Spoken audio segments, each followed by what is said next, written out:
ಇನ್ನು ಹರ್ಮಸ್ ಜಲಸಂಧಿ ಮಾರ್ಗದಲ್ಲಿ ಶುಲ್ಕವನ್ನ ಫಿಕ್ಸ್ ಮಾಡಲಾಗ್ತಾ ಇದೆ. ಇರಾನ್ ಮತ್ತು ಒಮನ್ನಿಂದ ಹರ್ಮಸ್ನಲ್ಲಿ ಶುಲ್ಕವನ್ನ ಇಂತಿಷ್ಟು ಅಂತ ನಿಗದಿಪಡಿಸಲಾಗ್ತಾ ಇದೆ. ಜಲಸಂಧಿಯ ಮೂಲಕ ಹಾದು ಹೋಗುವಂತಹ ಹಡಗುಗಳಿಗೆ ಶುಲ್ಕವನ್ನ ಫಿಕ್ಸ್ ಮಾಡ್ತಿದ್ದಾರೆ. ಇರಾನ್ ಸಂಗ್ರಹಿಸಿದ ಹಣವನ್ನ ಪುನರ್ ನಿರ್ಮಾಣಕ್ಕಾಗಿ ಬಳಕೆಯನ್ನು ಮಾಡಿಕೊಳ್ಳೋದಕ್ಕೆ ಎಲ್ಲಾ ರೀತಿ ಪ್ಲಾನ್ಗಳನ್ನ ಮಾಡಿಕೊಳ್ಳಲಾಗ್ತಾ ಇದ್ದು, ಇನ್ನು ಒಮನ್ ಹಣದ ಬಗ್ಗೆ ಯಾವುದೇ ರೀತಿ ಮಾಹಿತಿಗಳು ಸದ್ಯಕ್ಕೆ ಸಿಗ್ತಾ ಇಲ್ಲ. ಹರ್ಮಸ್ ಜಲಸಂಧಿ ಮಾರ್ಗದಲ್ಲಿ ತೆರಳುವಂತಹ ಹಡಗುಗಳೇನಿರುತ್ತೆ ಅದೆಲ್ಲದಕ್ಕೂ ಕೂಡ ಕಂಪ್ಲೀಟ್ ಆಗಿ ಇಂತಿಷ್ಟು ಹಣ ಅಂತ ಫಿಕ್ಸ್ ಮಾಡ್ತಿದ್ದಾರೆ. ಅಂದರೆ ಕಳೆದ ಕೆಲವು ದಿನಗಳ ಹಿಂದೆ ಅಷ್ಟೇ ನಾವು ಗಮನಿಸಿದ್ವಿ, ದುಪ್ಪಟ್ಟು ಹಣವನ್ನು ತೆತ್ತಬೇಕಾಗಿತ್ತು ಅಂತ ಕೂಡ ಹೇಳಲಾಗ್ತಾ ಇತ್ತು. ಇದೀಗ ಒಂದಿಷ್ಟು ಹಣವನ್ನು ಬಹುಶಃ ಹೆಚ್ಚುವರಿಯಾಗಿಯೇ ಇಲ್ಲಿ ಫಿಕ್ಸ್ ಮಾಡಬಹುದಾದಂಥ ಸಾಧ್ಯತೆಗಳು ಕೂಡ ಇದೆ. ಇಷ್ಟು ದಿನಗಳ ಕಾಲ ಹರ್ಮಸ್ ಜಲಸಂಧಿಯೇ ಓಪನ್ ಆಗಿರಲಿಲ್ಲ, ಅದರಿಂದಾಗಿ ಬಹಳ ದೊಡ್ಡ ಮಟ್ಟದಲ್ಲಿ ಹೊಡೆತಗಳು ಕೂಡ ಬೇರೆ ಬೇರೆ ದೇಶಗಳು ಕೂಡ ಎದುರಿಸಬೇಕಾದಂಥ ಪರಿಸ್ಥಿತಿ ನಿರ್ಮಾಣ ಆಗಿತ್ತು. ಇದೀಗ 2 ವಾರಗಳ ಕಾಲ ಗಡುವು ನೀಡಿರೋದ್ರಿಂದಾಗಿ ಹರ್ಮಸ್ ಜಲಸಂಧಿಯನ್ನ ಇರಾನ್ ಓಪನ್ ಮಾಡ್ತಾ ಇದೆ, ಆದರೆ ನಿಗದಿತ ಶುಲ್ಕವನ್ನು ಫಿಕ್ಸ್ ಮಾಡ್ತಿದೆ.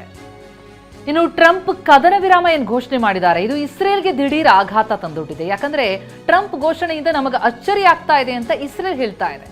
ಉನ್ನತಾಧಿಕಾರಿಗಳು ಕಳವಳವನ್ನು ವ್ಯಕ್ತಪಡಿಸಿದ್ದಾರೆ. ಕದನ ವಿರಾಮದ ಬಗ್ಗೆ ಇಸ್ರೇಲ್ಗೆ ಕೊನೆಗೆ ಹೇಳಲಾಯಿತು, ಇದು ಕೇವಲ ಮಾತುಕತೆಗೆ ಒಂದು ಅಡಿಪಾಯನ ಅಥವಾ ಇದು ಅಂತಿಮ ಒಪ್ಪಂದನ, ಈ ಬಗ್ಗೆ ಗೊಂದಲ ಇದೆ ಅಂತಿದೆ ಇಸ್ರೇಲ್. ಜೊತೆಗೆ ಟ್ರಂಪ್ ನಿಲುವನ್ನ ಬದಲಾಯಿಸುವುದಕ್ಕೆ ಇಸ್ರೇಲ್ನಿಂದ ಪ್ರಯತ್ನ ಆಗೋ ಸಾಧ್ಯತೆಗಳಿದೆ. ಮುಂದಿನ 2 ವಾರಗಳಲ್ಲಿ ಆ ಬಗ್ಗೆ ಪ್ರಯತ್ನ ನಡೆಸುವ ಬಗ್ಗೆ ಮಾಹಿತಿ ಸಿಗ್ತಾ ಇದೆ. ಟ್ರಂಪ್ ಅವರ ಈ ಆದೇಶ ಮೀರೋದು ಕೂಡ ಇಸ್ರೇಲ್ಗೆ ಭಾರಿ ಕಷ್ಟನೇ. ಆದರೆ ಅಮೆರಿಕಾದ ನಿಲುವನ್ನ ಕದನ ವಿರಾಮದಿಂದ ದೂರ ಸರಿಸೋದಕ್ಕೆ ಇಸ್ರೇಲ್ ರಾಜತಾಂತ್ರಿಕ ಹೋರಾಟವನ್ನು ನಡೆಸೋ ಸಾಧ್ಯತೆ ಇದೆ. ಅಂದರೆ ಇಸ್ರೇಲ್ನೊಂದಿಗೆ ಮಾತುಕತೆಯಾಗಲೇ ಇಲ್ವಾ? ಇಸ್ರೇಲ್ ಉನ್ನತಾಧಿಕಾರಿಗಳು ಟ್ರಂಪ್ ರವರ ಈ ನಿರ್ಧಾರಕ್ಕೆ ಭಾರಿ ಕಳವಳವನ್ನು ವ್ಯಕ್ತಪಡಿಸಿದ್ದಾರೆ. ನಮಗಿದು ಕೊನೆ ಹಂತದಲ್ಲಿ ಗೊತ್ತಾಯಿತು, ಆದರೆ ಯಾವ ರೀತಿಯಲ್ಲಾಗಿದೆ, ಈಗ ಅಲ್ಪಾವಧಿ ವಿರಾಮವನ್ನೇನು ಕೊಡಲಾಗಿದೆ, ಬರೀ ಮಾತುಕತೆಗೆ ಒಂದು ಅಡಿಪಾಯನ ಅಥವಾ ಇದೇ ಅಂತಿಮ ಒಪ್ಪಂದನ, ಈ ಬಗ್ಗೆ ನಮಗಿನ್ನೂ ಕೂಡ ಗೊಂದಲ ಇದೆ ಅಂತಿದೆ ಇಸ್ರೇಲ್. ಆದರೆ ಮಧ್ಯದಲ್ಲಿ ಈ 2 ವಾರಗಳ ಕದನ ವಿರಾಮದ ಸಂದರ್ಭದಲ್ಲಿ ಮಾತುಕತೆಯನ್ನು ನಡೆಸಿ ಟ್ರಂಪ್ ಅವರ ಈ ಆದೇಶವನ್ನು ಮೀರೋದು ಕಷ್ಟ ಆಗಿರೋದ್ರಿಂದ ಅವರ ಮನವೊಲಿಕೆಗೆ ಪ್ರಯತ್ನ ಮಾಡೋದಕ್ಕೆ, ಅವರ ನಿಲುವನ್ನು ಕದನ ವಿರಾಮದಿಂದ ದೂರ ಸರಿಸೋದಕ್ಕೆ ರಾಜತಾಂತ್ರಿಕ ಹೋರಾಟಕ್ಕೆ ಇಸ್ರೇಲ್ ಮುಂದಾಗೋ ಸಾಧ್ಯತೆ ಇದೆ. ಒಟ್ಟಾರೆ ಈ ಕದನ ವಿರಾಮ ಈಗ 2 ವಾರ ಮುಂದೇನು ಅನ್ನುವಂಥದ್ದು ಸ್ಪಷ್ಟ ಆಗಬೇಕಾಗಿದೆ. ಈ ಬಗ್ಗೆ ಡೀಟೇಲ್ಸ್ ಕೊಡ್ತಾ ಹೋಗ್ತಾರೆ ನಮ್ಮ ಪ್ರತಿನಿಧಿ ಹರೀಶ್. ಈಗ ನಮ್ಮ ಜೊತೆ ಲೈವ್ನಲ್ಲಿ ಜಾಯ್ನ್ ಆಗಿದ್ದಾರೆ. ಹರೀಶ್, 2 ವಾರಗಳ ಕದನ ವಿರಾಮ, ಇನ್ನೂ ಕೂಡ ಹಲವು ವಿಚಾರಗಳು ಸ್ಪಷ್ಟ ಆಗಬೇಕಾಗಿದೆ. ಇಸ್ರೇಲ್ಗಿನ್ನೂ ಸ್ಪಷ್ಟತೆಯೇ ಇಲ್ಲ ಅಂತ ಇರುವಂಥದ್ದು, ಜೊತೆಗೆ ಈ 10 ಏನು ಷರತ್ತುಗಳನ್ನು ಇರಾನ್ ವಿಧಿಸಿತ್ತು ಅದಕ್ಕೆ ಅಮೆರಿಕ ಒಪ್ಪಿಗೆಯನ್ನು ಕೊಟ್ಟಿದೆ ಅಂತ ಇರಾನ್ ಹೇಳ್ಕೊಳ್ತಾ ಇದೆ. ಆದರೆ ಸ್ವೀಕರಿಸಿದ್ದೀನಿ ಅಂತ ಟ್ರಂಪ್ ಹೇಳ್ತಾ ಇದ್ದಾರೆ. ಯಾವ ಹಂತದಲ್ಲಿದೆ? ಈ ಜೊತೆಗೆ ಈ ಹಾರ್ಮೂಸ್ ಅನ್ನ ದಾಟಬೇಕು ಅಂತಂದ್ರೆ ಶುಲ್ಕ ಪಾವತಿ ಮಾಡುವಂಥದ್ದು, ಇದು ಆಕ್ಚುಲಿ ಒಂದು ರೀತಿಯಲ್ಲಿ ನೋಡ್ತಾ ಹೋದ್ರೆ ವಿಶ್ವದ ನಿಯಮಗಳನ್ನ ಮೀರಿದಂತೆ ಆಗುತ್ತೆ. ಆದರೆ ಈ ಯುದ್ಧ ನಿಲ್ಲಿಸಬೇಕು ಅಂತಂದ್ರೆ ಅದಕ್ಕೂ ಕೂಡ ಒಪ್ಪಿಗೆ ಸಿಕ್ಬಿಟ್ಟಿದೆಯಾ ಹಾಗಿದ್ರೆ? ಪ್ರತಿಮಾ, ಕಳೆದ 40 ದಿವಸಗಳಿಂದ ನಡೀತಾ ಇದ್ದಂತಹ ಇರಾನ್, ಇಸ್ರೇಲ್ ಹಾಗೂ ಅಮೆರಿಕ ನಡುವಿನ ಯುದ್ಧ ಈಗ ತಾತ್ಕಾಲಿಕವಾಗಿ ಕದನ ವಿರಾಮ ಘೋಷಣೆ ಆಗಿರುವಂತಹದ್ದು.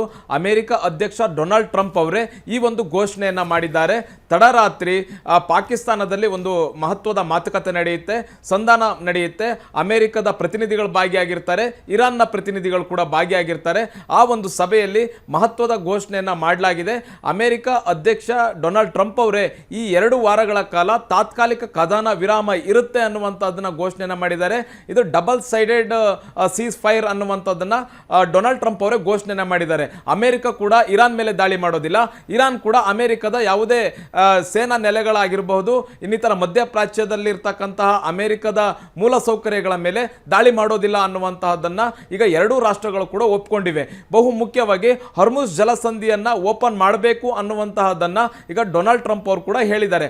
ಅಂದ್ರೆ ಅದಕ್ಕೆ ಆ ಒಂದು ಷರತ್ತಿಗೆ ಇರಾನ್ ಕೂಡ ಒಪ್ಕೊಂಡಿದೆ. ಹೌದು, ನಾವು ಹರ್ಮುಸ್ ಜಲಸಂಧಿಯನ್ನ ಓಪನ್ ಮಾಡ್ತೀವಿ, ಅಮೆರಿಕ ಯಾವುದೇ ರೀತಿಯಾದಂತಹ ದಾಳಿಯನ್ನ ಇರಾನ್ ಮೇಲೆ ಮಾಡದೇ ಇದ್ರೆ ನಾವು ಹರ್ಮುಸ್ ಜಲಸಂಧಿಯನ್ನ ಖಂಡಿತವಾಗಿ ಓಪನ್ ಮಾಡ್ತೀವಿ ಅನ್ನುವಂಥದ್ದನ್ನ ಹೇಳಿದೆ. ಆದರೆ ಹರ್ಮುಸ್ ಜಲಸಂಧಿಯನ್ನ ಸುಮ್ಮನೆ ಓಪನ್ ಮಾಡೋದಿಲ್ಲ. ಅಂದ್ರೆ ಈ ಹಿಂದೆ ಇದ್ದಂತಹ ಅಥವಾ 40 ದಿವಸಗಳ ಹಿಂದೆ ಯಾವುದೇ ಹಡಗುಗಳು ಅಲ್ಲಿ ಸರಾಗವಾಗಿ ಸಂಚಾರ ಮಾಡಬಹುದಾಗಿತ್ತು, ಯಾವುದೇ ಶುಲ್ಕವನ್ನ ಇರಾನ್ ವಿಧಿಸ್ತಾ ಇರಲಿಲ್ಲ.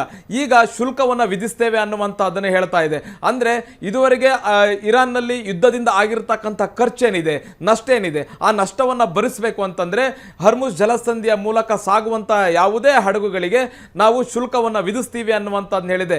ಒಂದು ಟ್ಯಾಂಕರ್ಗೆ ಸುಮಾರು $2 ಮಿಲಿಯನ್ ಶುಲ್ಕ ವಿಧಿಸ್ತೇವೆ. ಅಂದ್ರೆ ಭಾರತದ ರೂಪಾಯಿಗಳಲ್ಲಿ ಅದನ್ನು ಲೆಕ್ಕ ಹಾಕೋದಾದ್ರೆ ಸುಮಾರು 18 ಕೋಟಿಯಷ್ಟು ಒಂದು ಟ್ಯಾಂಕರ್ಗೆ ಆಗುತ್ತೆ. ಅಂದ್ರೆ ಒಂದು ಹಡಗು ಆ ಹರ್ಮುಜ್ ಜಲಸಂಧಿಯನ್ನ ಪಾಸ್ ಆಗಬೇಕು ಅಂತಂದ್ರೆ ಸುಮಾರು 18 ಕೋಟಿಯಷ್ಟು ಸುಂಕವನ್ನ ಇರಾನ್ಗೆ ಕೊಡಬೇಕಾಗತ್ತೆ.